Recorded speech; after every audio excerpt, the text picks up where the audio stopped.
Let's just take a quick listen through to the chords we're working with on our 1-6-2-5 in B flat. Here's the major. That's the one chord. Here's our 6th chord, G7 altered, C minor 7, F13.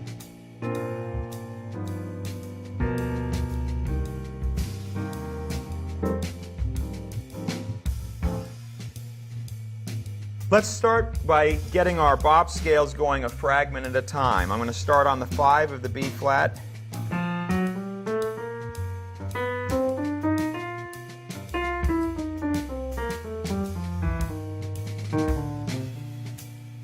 And I played nothing but bop scales in there.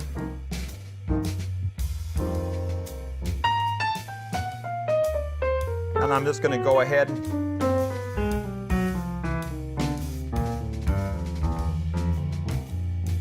All I did there, I started with the B flat. As I went down and figured out that now I'm on the next chord, I just went right with the scale. Let's look at that again, if I can do it again.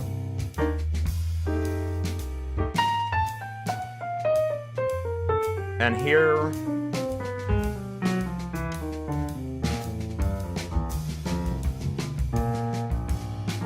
that's an interesting way to do it. Let's see if we can do that from a third higher.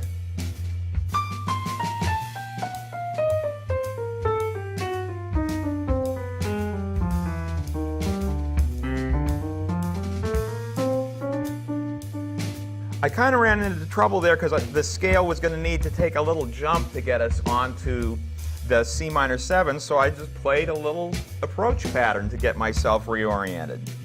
Now let's work in some pentatonics and sprinkle some approach patterns in there as well.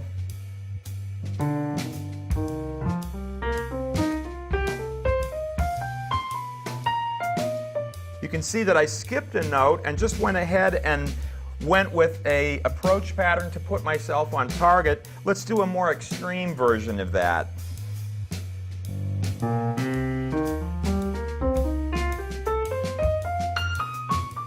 Go right up there, just bail yourself out.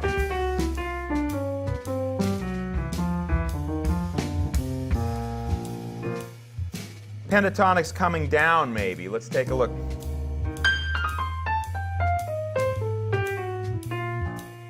Again, I didn't want to end on an E flat, didn't want that, and I could see it coming kind of, so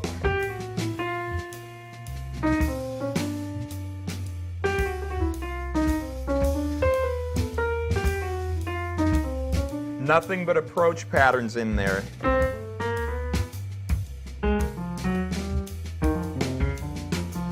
Nothing but approach patterns in there either. Let's arpeggiate some triads in here.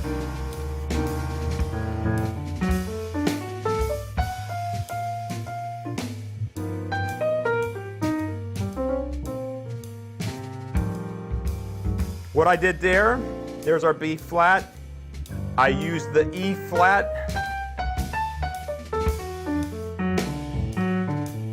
And there we have a little interesting thing. What I did there, I used the D upper structure triad, and since it works both on a C7 chord and an F7 chord, check it out.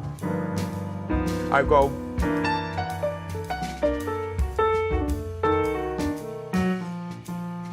Let's use the upper structure triads arpeggiated to give our line a real big sweep here.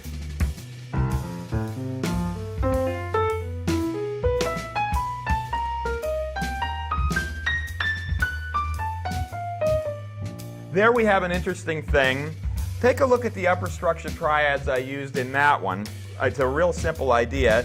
F over our B flat, E over our G altered, E flat over our C minor, and D over our F7.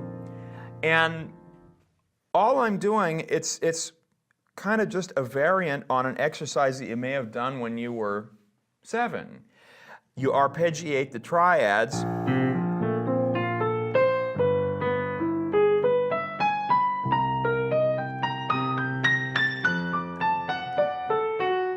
And boy, do you sound hip for next to nothing. Because just by breaking them up, if you want, practice those like this.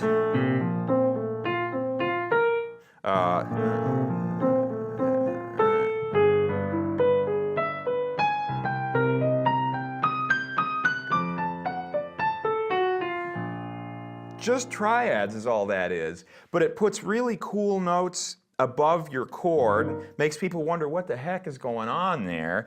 And as I've mentioned before, I love the fact that when you play these triads, they kind of rotate around between what's on the beat. Look at this one, for example.